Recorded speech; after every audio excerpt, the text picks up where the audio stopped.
Hey, all right. Good afternoon. Welcome to Civil War Digital Digest. I'm Will. This is a look at Fieldcraft Friday on Friday. So, welcome. I will see some folks showing up. If you have a chance, throw a note in the comments just so I know that you're here. Glad to have you with us. We do something and have been doing something for a little over a year called Fieldcraft Friday, and we started a hashtag with it just like everybody does.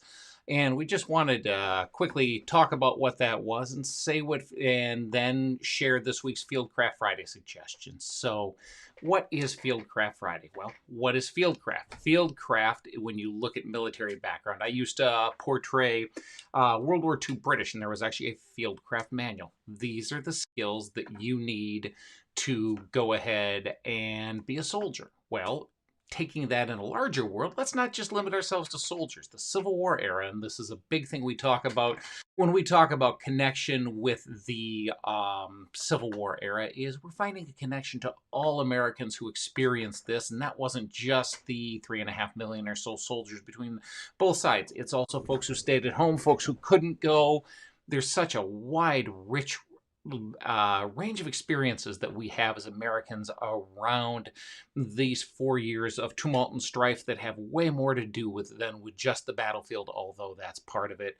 Red Runner, hey, hi. Neeb's Nest, good to see you. Eric, thanks for checking in. Appreciate you guys being here. Fieldcraft Friday. Let's take a day, let's take a hashtag, and let's share some content out and take a look at the different skills that it took to live then, whether you're looking to use them as a living history interpreter, whether you're looking to use them as a reenactor, whether it's just something you're an armchair general with and you're interested in, honestly, in the quarantine environment, we need something to keep us entertained. Let's look at it. We started with Civil War Digital Digest is this was a chance to share some of our older episodes. Quickly, we found there's a much richer way to use this, and that is to use the hashtag, share it with other sites, suggest they use it, and then let's go ahead and let's share some stuff out. And that's where today's content is.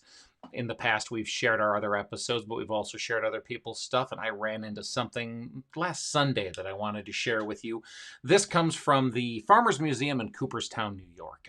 They are a living history museum and village. They focus on rural and village life in the 19th century with living history demonstrations and a museum collection of over 23,000 pieces. They've been around for over 43 years, so they've got some time knowing what they're doing.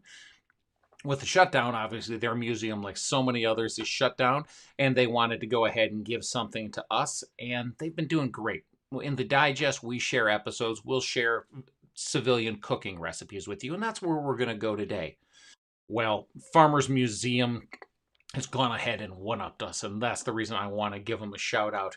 We may teach you a recipe. They shared a recipe with us called Harlem bread, and this comes from Mrs. Bliss's practical cookbook from 1850. But as well as doing a quick video about how the bread was made, and they did a modern interpretation that you could do at home. It's another way to connect with Civil War history while you're stuck at home. The Harlem bread that they did, they not only shared a adjusted for modern use recipe for it, they also shared a photo of an original artifact out of their collection that was called a dough trough. Now, I could go ahead and share a picture here of that dough trough, but I don't want to steal their thunder. When we're done here, I'm going to go back into the comments below. We're going to link up their website. We're going to link up their Facebook page, and we're going to link up a way that if you like this recipe and you want to see what else is in Mrs. Bliss's practical cookbook from 1850, you'll be able to click this link and get straight over to an affiliate link that would allow you to order a reproduced copy off of Amazon. So, okay, let me be honest. If I'm going to say, hey, let's go ahead and you should do this, well, guess what, folks? If I'm going to recommend it, I'm going to try it first. I got up this morning before the family got up. I went ahead and made them and went ahead and have tried some here. My wife and I had them very warm out of the oven. Now, the one thing I will say is this is Harlem bread. The way it looked in the pictures, it looked like it was going to be almost like buns or smaller. Of the ones I showed you, I'm 6'2" plus. That's a fairly good sized loaf. So when we cut it down,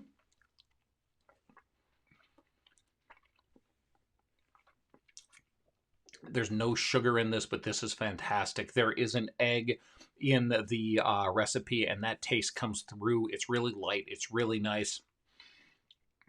I had to go back to a couple of steps because you let it rise twice throughout the making, and the kneading took a little bit of time. It's a little bit longer than some other breads that I do, but not nearly as long as the longest ones.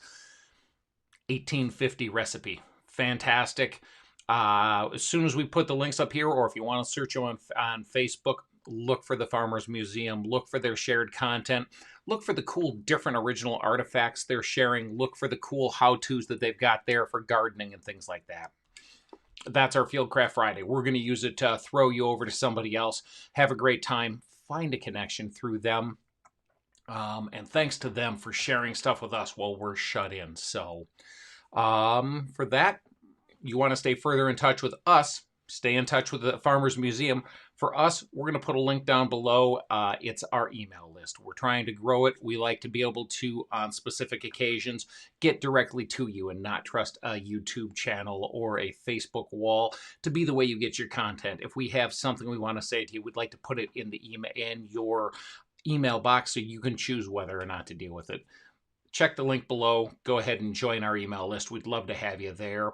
Finally, how can we do all of this? It's our patrons on Patreon, the CWDD Coffee Grinders. No episode we do goes without saying thanks to them. They're making all of this possible. We'll give a shout out to them. Fieldcraft Friday. It's going to happen somewhere. We're going to share this over to the Facebook page where it normally is. Come on back. See us next week. We'll find out what goes on next for that Fieldcraft Friday. Have a great weekend. Be safe.